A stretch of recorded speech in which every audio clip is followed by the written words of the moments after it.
Okay guys, this is a part 2 of my Vox with slicers. So we're going in, we've got a noise gate compressor at the front of the chain coming from my HX effects. We come in, we hit EQ, we hit a treble boost, and we hit my, let's just engage that wet channel. We hit my medium gain Vox AC30 aka Diamond Amp. Well, that should have been the other way around. And what we're going to do is now engage the wet channel. And what I've done is, in follow-up to the previous video, in this channel I've swapped things around. And what I've done is put the reverb before the slicers. And when you do this, you want to take all of the dry level out. So we're cutting out the amp there, so we're totally wet. Bring up your reverb to the level you want it, tune it in how you want it. And then I've hit, and I've explained this in the previous video how I set this up, but I've moved it to after the reverb now. So what we're doing is slicing the reverb if we choose to, with an option, excuse me, with an option to let some of the reverb through or not. And here I've got the direct mix coming through on both sides. And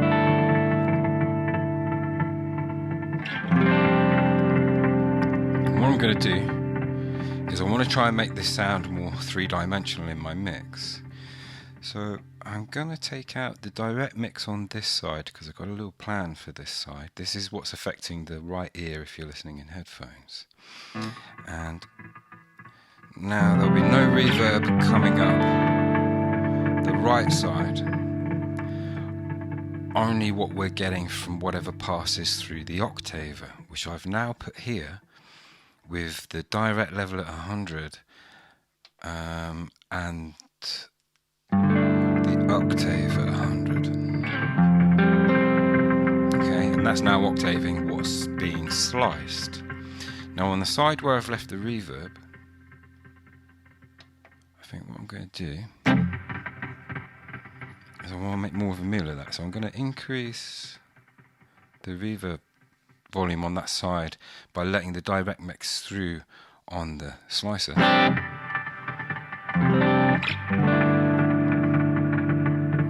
wonder if we just, now we've done that, bump that up.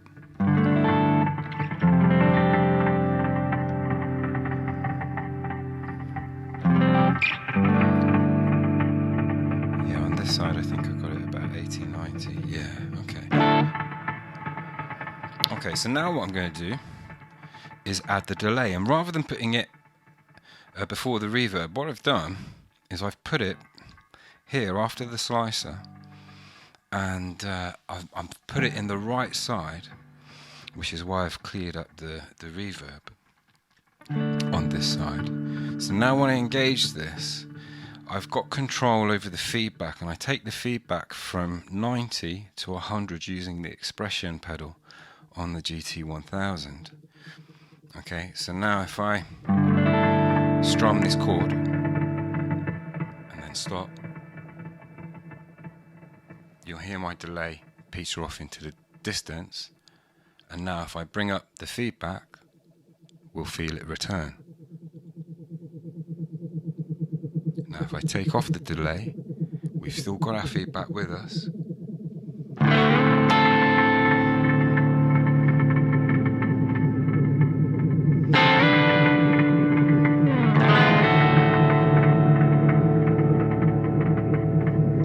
Now our delay is also passing through the octave, remember. I'm just going to, actually I'm going to let that go crazy for a little minute, leave it do its thing, so we can hear what happens. Now if I take out the direct level here, what we get is this.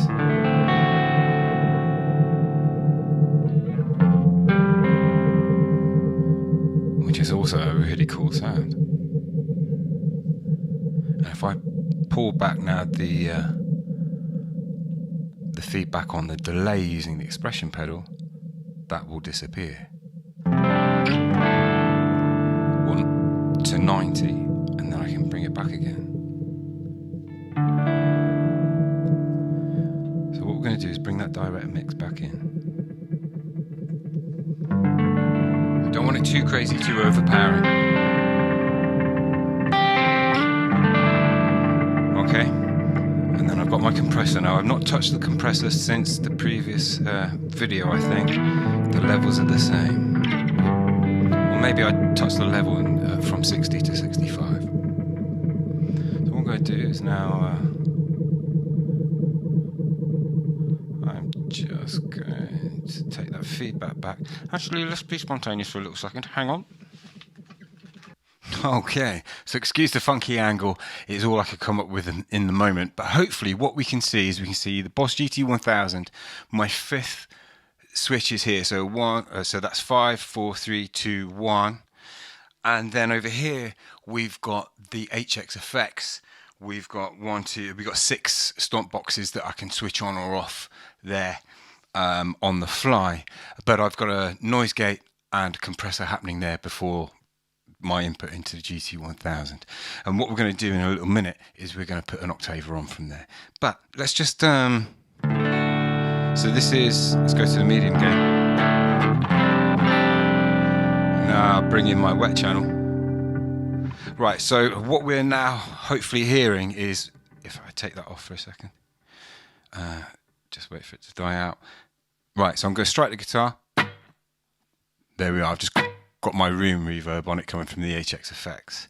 Now when I engage my wet channel, we should have a reverb being sliced dry in the right ear, and then the reverb the same being sliced differently in the left ear with some of the reverb coming through.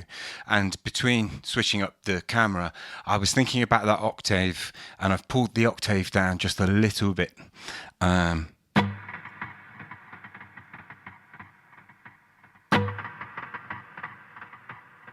Okay, let's introduce the delay, and we should hear that in the right side. If I increase the feedback on that, it will start to feed in on itself, and hopefully will return. There's the octaver kicking in the middle. Okay. Now I'm going to turn off the delay. We've still got the feedback with us.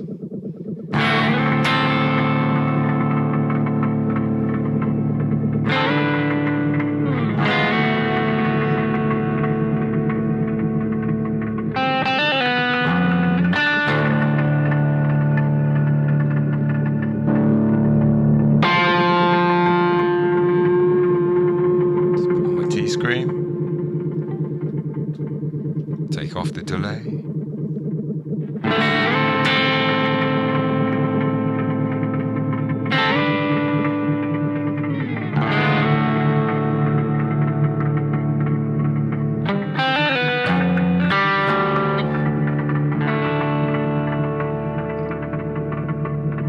Let that hang for a little minute. What I'm going to do is I'm going to go to the right ear now.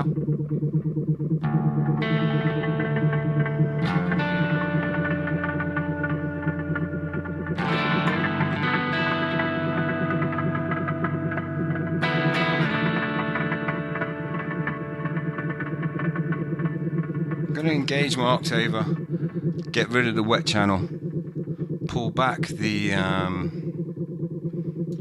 engage the high gain, pull back the feedback on the delay.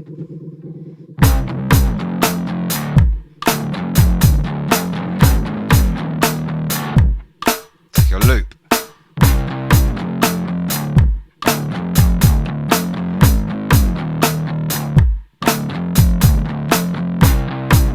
Disengaging the octave, going to the left ear now. Take another loop.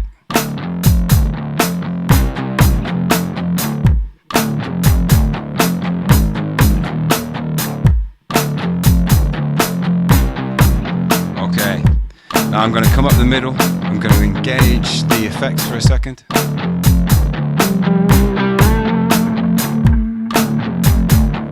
Bringing in the delays.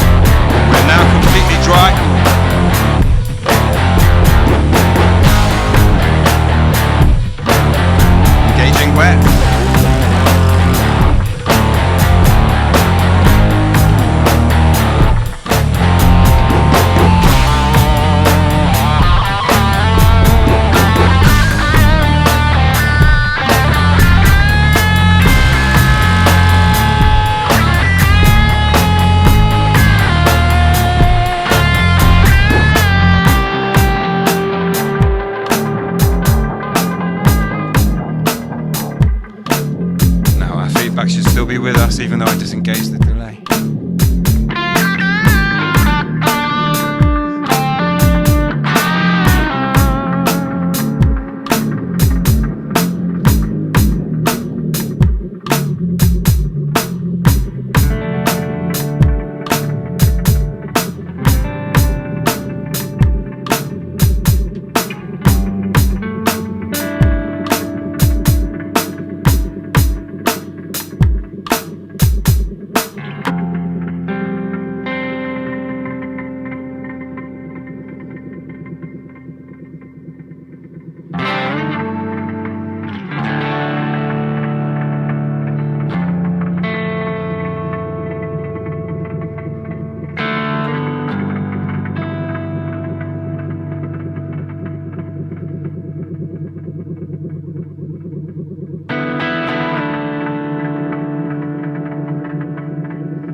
In double tank on the HX effects.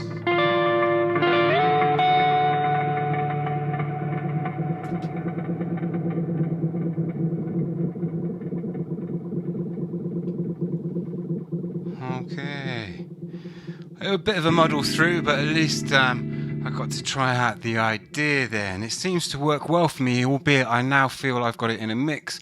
I want to pull back the actual effect of it itself. It's too overpowering for me here in the room, but I might listen back to this and it might sound all right. Let me know what you think. If it sounds shit, let me know. If it sounds all right, give me a thumbs up.